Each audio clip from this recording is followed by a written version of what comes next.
Assalamualaikum warahmatullahi wabarakatuh. Saya Friska Paulina Effendi. Di sini saya akan menjelaskan bab 7 mengenai zakat. Pengertian zakat. Dalam terminologi fikih, secara umum zakat didefinisikan sebagai bagian tertentu dari harta kekayaan yang diwajibkan Allah untuk sejumlah orang yang berhak menerimanya.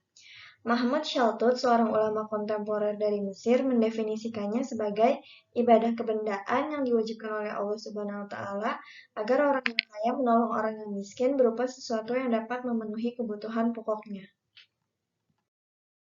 Perbedaan zakat dengan pajak. Yang pertama, zakat adalah kewajiban yang ditetapkan berdasarkan Al-Quran. Oleh karena itu, kedudukannya sebagai ibadah memerlukan niat dalam pelaksanaannya.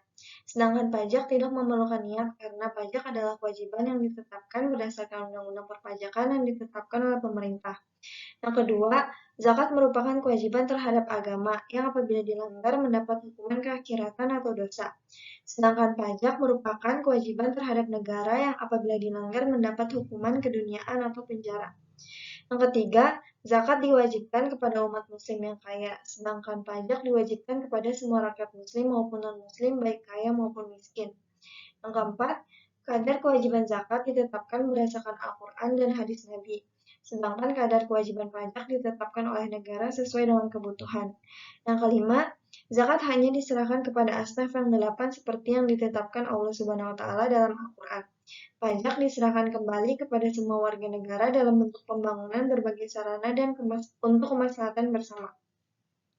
Yang keenam, zakat tidak mungkin dihapuskan meskipun para mustahiknya tidak ada lagi yang membutuhkan. Sedangkan pajak mungkin saja dihapuskan tergantung pada pertimbangan pemerintah dan keadaan keuangan negara. Selanjutnya wajib zakat. Yang pertama merdeka, kedua Islam, ketiga balik dan berakal, keempat mencukupi satu nisab, kelima harta itu dimiliki sendiri secara sempurna, dan keenam sampai haul.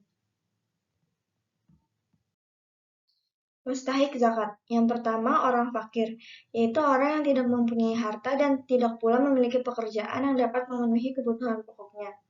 Ia juga tidak mempunyai suami atau anak atau saudara yang menanggung nafkahnya. Yang kedua, orang miskin, yaitu orang yang serba berkurangan atau benar-benar membutuhkan. Yang ketiga, amil zakat adalah orang-orang yang ditugaskan oleh pemerintah atau imam untuk memungut zakat dari pewajib zakat, memelihara dan kemudian mendistribusikannya kepada orang yang berhak menerimanya. Yang keempat, mualaf qulubuhum adalah orang yang belum kuat imannya dalam memeluk agama Islam. Untuk menguatkan hatinya terhadap agama Islam, maka diberikan zakat. Mustahik zakat yang kelima dari Rikop, yaitu usaha memerdekakan hamba sahaya dengan cara membelinya dengan uang zakat kemudian memerdekakannya. Yang keenam, gorimin, yaitu orang-orang yang sedang dijerat oleh utang yang banyak dan tidak dapat melepaskan dirinya dari lilitan utang itu kecuali dengan pemberian bantuan orang lain. Yang ketujuh, fisabilillah, diartikan sebagai sekelompok orang yang berjuang, berperang menegakkan agama Allah Subhanahu wa taala. Yang kedelapan, Ibnu Sabil adalah orang yang sedang dan yang akan melaksanakan perjalanan dengan tujuan kebaikan, tetapi ia kekurangan biaya untuk mencapai tujuan dari perjalanan itu. Harta yang wajib dizakatkan. Yang pertama, emas dan perak. Yang kedua, harta perniagaan. Yang ketiga, unta. Yang keempat, kambing. Yang kelima, sapi dan kerbau. Yang keenam, makanan dari buah-buahan dan tumbuh-tumbuhan. Selanjutnya, kekayaan terpendam dan tambang. Yang pertama dari kos adalah harta kekayaan simpanan orang terdahulu dan milik orang jahiliyah yang ditemukan oleh umat Islam di tanah milik mereka. Termasuk suatu yang digali dari bumi yang memiliki nilai. Zakatnya sebesar 20% dari jumlah yang ditemukan. Yang kedua, lukhotah adalah barang temuan yang terdapat tanda-tanda yang menunjukkan bahwa pemiliknya adalah orang Islam atau tidak diketahui pemilik yang menanamnya, apakah orang Islam atau orang kafir.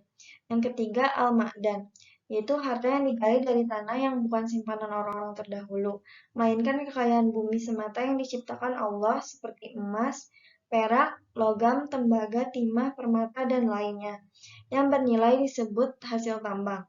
Kewajiban zakat tambang disamakan dengan harta terpendam, yaitu 1/5 dari yang digali itu wajib dikeluarkan sebagai zakat. Hikmah zakat. Yang pertama, zakat dapat menyucikan jiwa seorang mukmin yang berzakat dari sifat-sifat kikir dan mengantarnya kepada sifat kedermawanan. Yang kedua, zakat sebagai ibadah dapat mendekatkan seseorang kepada Allah Subhanahu wa taala. Yang ketiga, zakat sebagai perwujudan dari rasa kesyukuran terhadap nikmat yang telah diberikan Allah Subhanahu wa taala. Yang keempat, menanamkan kesadaran bahwa apa yang dimilikinya bukanlah miliknya secara mutlak. Segala yang dimilikinya pada hakikatnya adalah milik Allah Subhanahu wa taala yang harus dikembalikan kepadanya melalui antara lain pemberian zakat.